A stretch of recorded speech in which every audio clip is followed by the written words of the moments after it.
Hello students, শুভ সন্ধ্যা।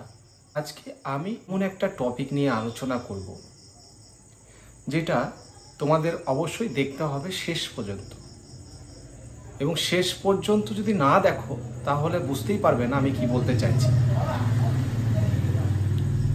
ব্যাপারটা হচ্ছে WBCS 2023 মেন্সের MCQ paper শেষ এবং কম্পালসারি পেপারও হয়ে গেছে, বাকি আছে অপশনাল পেপার। তবুও আমার এই ভিডিওটা আনার দরকার ছিল যে তোমাদের সামনে কিছু সত্য জিনিস তুলে ধরব। আমি এটা ভেবেই নিয়েছি যে আমাকে তোমরা যা খুশি বলো, বাট আমি সত্য কথাটা তোমাদের রিভিল করব।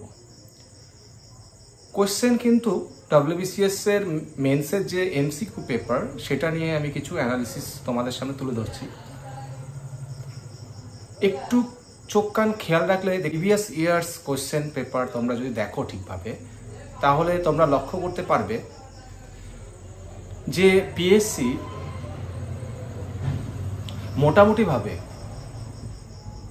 কোয়েশ্চেন পেপার মোরলেস মেন্সের পার্সপেক্টিভে সেমই রাখছে। গত 3 বছরের কোয়েশ্চেন তোমরা দেখো যে খুব একটা ইনোভেটিভ কিছু আসছে না। প্রিভিয়াস ইয়ার্সের কোয়েশ্চেন পড়লেই অনেক অ্যান্সার তোমরা করতে পারবে। 2-1টা পেপার কঠিন হয় সব সময়, বাট এই বছর একটু সায়েন্সের পেপারটা কঠিন দিয়েছে, এটা মানতেই হবে। ম্যাথ জিআই কখনোই কঠিন বলতে পারবে না, একটু ক্যালকুলেটিভ বটেই, বাট কঠিন তোমরা কখনোই বলতে পারবে না। হিস্ট্রি জিওগ্রাফিতে যে জিনিসটা দেখলাম আমি, আর যেটা আমি পর্যবেক্ষণ করেছি, আর এখান থেকে আমি এইটাই বলতে চাই যে ভবিষ্যতে যারা আর্টসের স্টুডেন্ট রয়েছে তাদের এখান থেকে অনেকটা শিক্ষণীয় ব্যাপার রয়েছে। আমি কাউকে ছোট করছি না, কাউকে বড় করছি না। আর্টসের স্টুডেন্টরাও অনেক ভালো আছে, এবং WBCS যারা প্রিপারেশন নিচ্ছ তারা যথেষ্ট ভালো। তাদের স্ট্যান্ডার্ড যদি ভালো নাই থাকতো তাহলে এত বড় একটা হিউজ সিলেবাস তারা কভার আপ করতে পারতো না। ব্যাপারটা হচ্ছে তোমাদের এটা ভাবতে হবে, এটা ভেবেই তোমাদেরকে WBCS এর প্রিপারেশন নিতে হবে যে সায়েন্সের ছেলেরা সামহাও দেখবে তোমাদের থেকে একটু এগিয়ে। কেন? আমি ধরেই নিলাম আর্টসের ছেলেরা ম্যাথ সেরকম সায়েন্সের মতন পারে না, এটা স্বাভাবিক, কারণ অনেকদিন ধরে চর্চা নেই। তোমরা একটু লক্ষ্য রাখলে দেখবে যে যারা আর্টসে আছো, বিশেষ করে যারা আর্টস থেকে ইংলিশ জিওগ্রাফি এইসব সাবজেক্টগুলো নিয়ে বিলং করছো, তাদের চান্সটা বেশি থাকে। কেন জানো? কারণ যারা ল্যাঙ্গুয়েজ সাবজেক্ট নেয় তারা বেশিরভাগ ক্ষেত্রে ম্যাথটা কম বেশি জানে, কারণ অনেকে দেখবে ল্যাঙ্গুয়েজ সায়েন্স থেকেও নেয়, অনেকে আর্টস থেকেও নেয়, কিন্তু নাম্বারটা অনেক হাই লাগে। তার মানে এই নয় বাকি ফিলোসফি, সোশিওলজি এইসব সাবজেক্ট থেকে আমি তাদেরকে অনেক লো স্ট্যান্ডার্ডে ধরছি।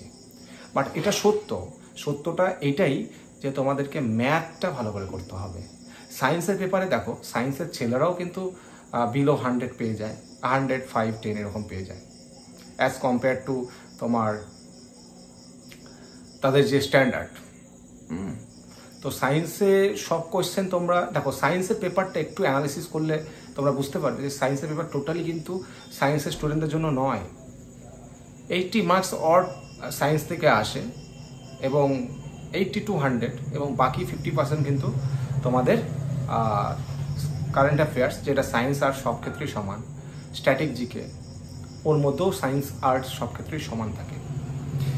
তো আমি বেসিক্যালি বলতে চাই ম্যাথে ল্যাক করে, কারণ সায়েন্সের ছেলে মেয়ে খুব কমই আছে যারা ম্যাথকে থেকে ভয় পায়। মানে আমি ম্যাথকে ফেস করব, অনেকদিন ছেড়ে দিয়েছি হয়তো আমি মানলাম, বাট ম্যাথকে যে ফেস করবে সেটা ভয় পায় না, as compare to the arts students.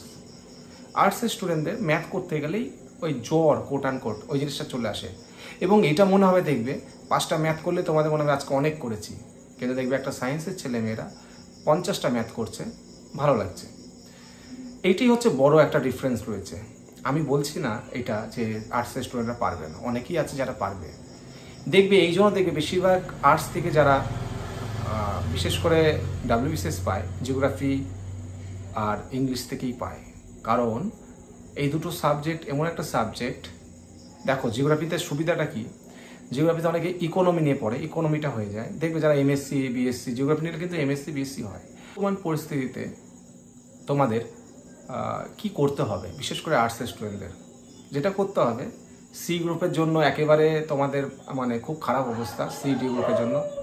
But A B গ্রুপের জন্য তোমাদের একটা স্কোপ রয়েছে, সেই স্কোপটা হচ্ছে তোমাদের ল্যাঙ্গুয়েজে তোমরা যথেষ্ট, এবার ল্যাক করলে আর কিছু করার নেই, তোমরা যদি ল্যাঙ্গুয়েজও ল্যাক করো তাহলে ছেড়ে দাও। কিন্তু যদি তোমরা ল্যাঙ্গুয়েজে মোটামুটি ভালো করতে পারো, এবং এটা কিন্তু এক্সপেক্টেড যে আর্টসের ছেলেরা ল্যাঙ্গুয়েজে ভালো করবে, এটা এক্সপেক্টেড, এটুকু যদি না করতে পারো তাহলে হবে না।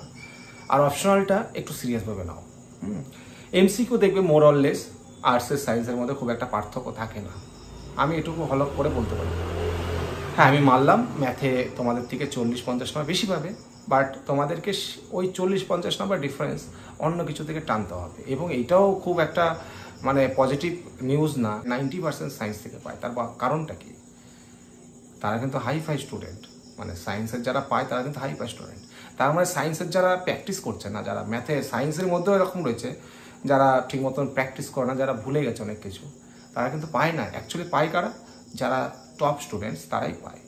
এইবার আর্টসের থেকে যারা টপ স্টুডেন্টস রয়েছে, যারা ম্যাথ ভালো করবে এবং অপশনাল পেপারটা ভালো করবে, এবং সত্যি কথা বলতে এগুলো ভালো না করলে কেউই পাবে না। সায়েন্সের একটা স্কোপ রয়েছে যে ম্যাথটা ভালো করলে অনেক সময় অপশনাল একটু মানে, অবশ্যই তারা ভালো করে অপশনাল, কারণ তারা জানে যে অপশনাল ভালো না করলে হবে না।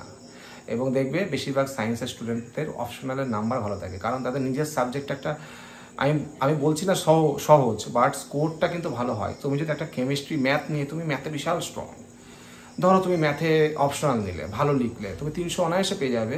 যদি হিস্ট্রি নাও, সেখানে 300 কিন্তু পাওয়া খুব দুষ্কর ব্যাপার হবে। আমি বলছি না যে পাবেই না, বাট খুবই টাফ। ওকে, তো এইগুলো বোঝার চেষ্টা করো।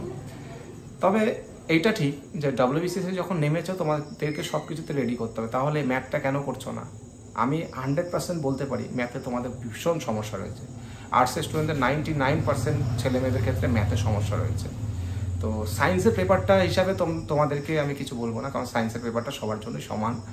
এবার যে কটা সায়েন্স থাকে, ওরা হয়তো 10-15টা বেশি পারে, তোমরা সেখানে মানে ওটা তোমরা অ্যাটেম্প করবেই না, নেগেটিভ খাবে না। নেগেটিভের জন্যই তোমরা পিছিয়ে যাও। অনেকে আমি দেখেছি 80-85 এরকম স্কোর করছো, নেগেটিভ নিশ্চয়ই করেছো ওইসব কোয়েশ্চেন করতে গিয়ে, এটা ভয় পেয়ে করেছো যে আমার নাম্বার 100 বেশি উঠবে না, ওর জন্য তোমরা এরকম তোমাদের পরিস্থিতি হয়েছে।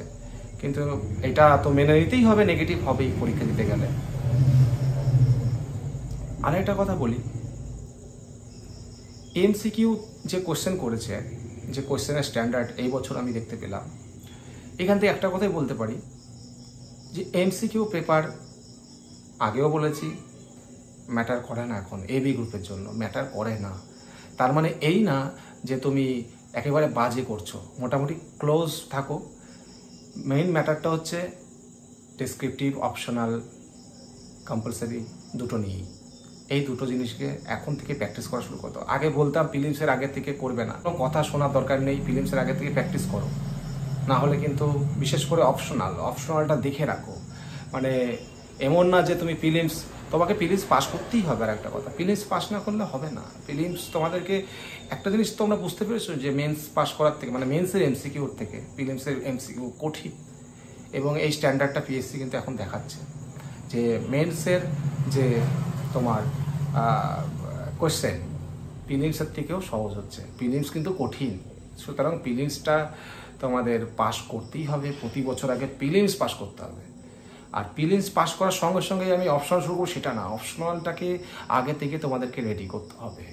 আর একটা কথা বলে রাখি যে আমি আবারও বলছি যে এই ভিডিওটায় আমি কোনোদিন কাউকে কোনোদিন ছোট করিনি, এবং এটা আমার মানে স্বভাবের মধ্যে পড়ে না।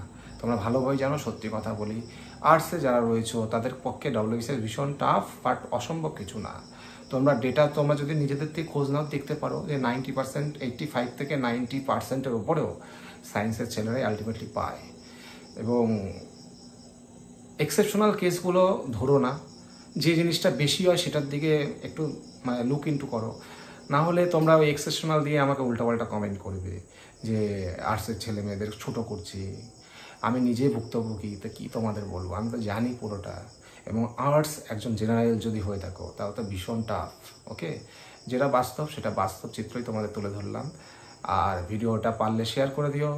আর আশা করি তোমরা WBCS দিচ্ছ, আমি যে কথাগুলো বলতে চাইছি তোমরা বুঝতে যথেষ্টই বুঝতে পারছো। ভালো থেকো, এবং ভবিষ্যতে আমি যে কথাগুলো বললাম অবশ্যই খেয়াল রেখো। এবং যদি ম্যাথ যদি সবার আগে তোমরা ইতিহাস দিয়ে স্টার্ট করো। আমার যতদূর মনে হয় তোমরা ইতিহাস দিয়ে, হিস্ট্রি দিয়ে সবসময় স্টার্ট করো। ম্যাথ দিয়ে এবার স্টার্ট করার সময় চলে এসছে। কারণ ম্যাথে যদি ভালো স্কোর করতে না পারো তাহলে খুব মুশকিল হয়ে যাবে। এবং তারপর তো অপশনাল রয়েছেই, ওগুলো তো এখন সবাই ভালো করে। তোমরা দেখো না, 6-7 লাখ পরীক্ষার্থীর মধ্যে 100 জন 100 সামথিং অড নাম্বার কি বি গ্রুপের জন্য আলটিমেটলি চাকরি পায়।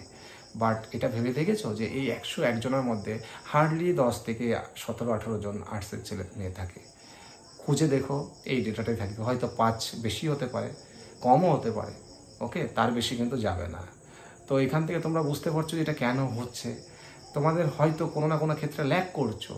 তোমরা ইতিহাসটাকে এত বেশি পড়ছো, দেখো কোশ্চেন কিরকম করছে, কঠিন করলেও তোমাদের কোনো একটা মানে তোমরা এত MCQ প্র্যাকটিস করছো ওই হিস্ট্রিতেই, যে তোমাদের ওই পেপারটা এত এফোর্ট দিতে গিয়ে বাকি পেপারগুলো একদম খারাপ হয়ে যাচ্ছে। এইগুলো করো না। MCQতে হয়তো আমি বারবার বলছি বেশি ডিফারেন্স ক্রিয়েট করো না, কিন্তু নিজের ইচ্ছে মতো তোমরা ডিফারেন্সটাকে ক্রিয়েট করছো। হ্যাঁ, মানে এটা একদম কাঙ্ক্ষিত নয়। তোমরা বড় হয়েছো যথেষ্ট, এবং হয়তো আমি ইউটিউবে ভিডিও নাও করতে পারি, তখন হয়তো তোমরা বুঝতে পারবে যে আমি তোমাদের কি বলেছি। আশা করি তোমাদের ভিডিওটা ভালো লাগলো, এবং আজকে হ্যাপি রাখি বন্ধনের উপলক্ষে তোমাদের সবাইকে আমার ভালোবাসা রইল। ভালো থেকো, পড়াশোনা চালিয়ে যাও, আরও পরীক্ষা রয়েছে সেগুলোকে ফোকাস করো। ওকে, থ্যাংক ইউ।